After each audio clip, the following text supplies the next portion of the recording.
What's happening, YouTube? My name is Immortal Coil, and today is a day of days.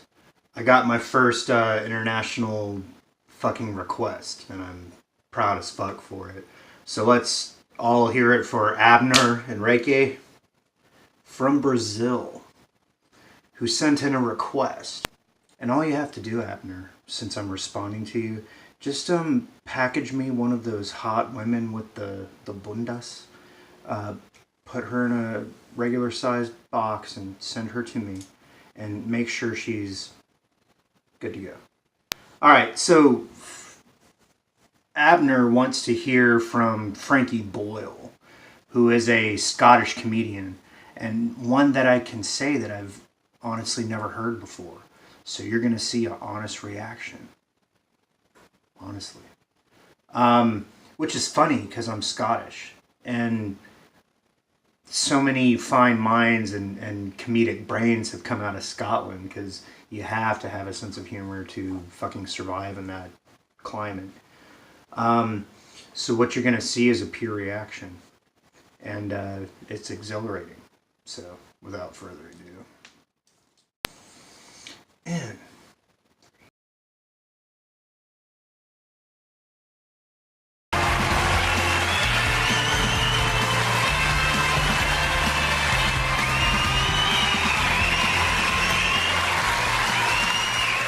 hello! Only the BBC could do a show about the breakup of the Union in Glasgow and give it an orange background. I think that Scotland should be an independent country because we are a unique nation. The only people who give travel reviews entirely in alcohol prices. How was Prague? How was it? £1.30 for a litre of vodka. 40p a pint. Does it have good museums? Quite possibly, yes. There's a lot of economic uncertainty about independence. Scottish people are worried about whether or not we get to retain Poundland. I think we could do well in the world. I think there's industries that we could do well in, like euthanasia, for example. Switzerland has that at the minute. Now, Switzerland's beautiful and it's friendly. Nobody wants to leave that behind. Glasgow could dominate that industry. Not just Glasgow, you'd land in Glasgow and you'd have to get a bus out to an industrial estate in Bells Hill. By the time people got there, they'd be begging for you to kill them with a hammer in the forehead.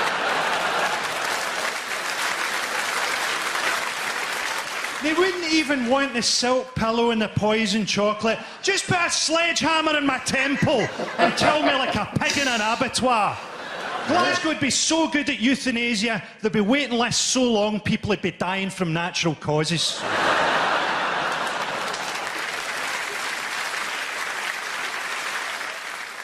We'll have an oil development fund that we can blow like a mental pools winner.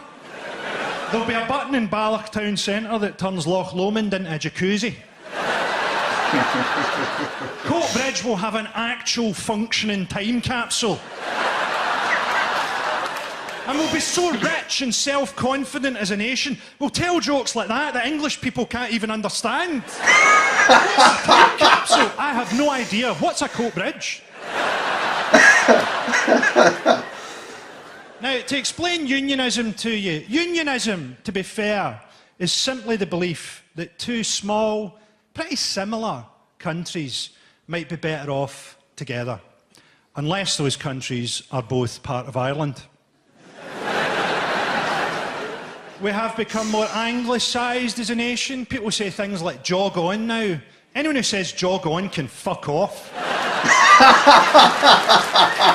Now, some people say they don't want independence because they don't want Alex Salmond in power. How long does he look like he's going to live?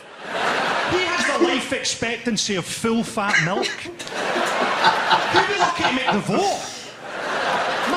pastor has picked out a suit for his funeral. Says he gets death threats, Sam, and they better hurry up. Gets a death threat every morning from his bathroom scales. I think the best thing about being openly pro-independence is I get maybe half a dozen tweets a day telling me that I don't understand economics from Rangers fans.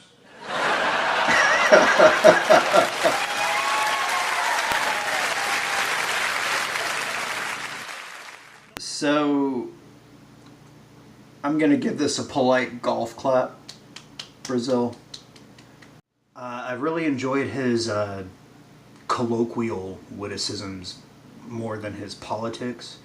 And maybe it's because I'm American. I can't hide that fact. You hear the sound coming out of my mouth. I'm of Scottish descent, so I really appreciated the bread and the delivery and yeah, all that kind of stuff. I wanted to paint my face blue and like, ah.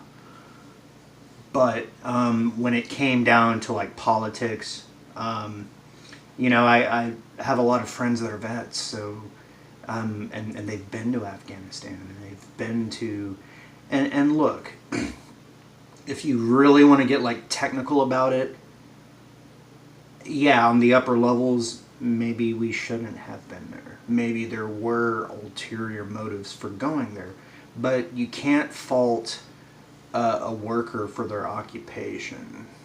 If I disagree with government policy, that's one thing, okay? But I can't fault the people who signed the paycheck up to and including their fucking terminus, just because, you know, and that's the thing, like, okay, we had so many people jump into the conflict in 2001 after the fall of the towers, which is in itself a questionable occurrence. But when they went in, they were under the aegis of one side of the aisle with one particular president, and then a couple, like not even a decade later, somebody else was running the show, and they had them doing something completely different. And I don't think that's the soldiers' fault. But, you know, this is comedy, and this is meant to make light of our concurrent struggles. So, Frankie Boyle, and maybe this wasn't the best bit to pick. I just picked something at random. I ran the algorithm for most views, and I saw Scottish independence, and I'm like, I'm a Scot! And I picked that. So yeah, there were upbeats, there were downbeats, there were like, you know, hit and miss. But you can address my Brazilian bride to P.O. Box. Alright guys, my name's Immortal Coil. I hope you enjoyed this episode. If there's something that Frank Boyle did that's better than what I reviewed, drop a comment. If there's another comedian you want to see reviewed, drop a comment. Otherwise, like, share, subscribe, ding the bell for notifications, all that kind of shit. Because, honestly, life is rough and I could use a laugh.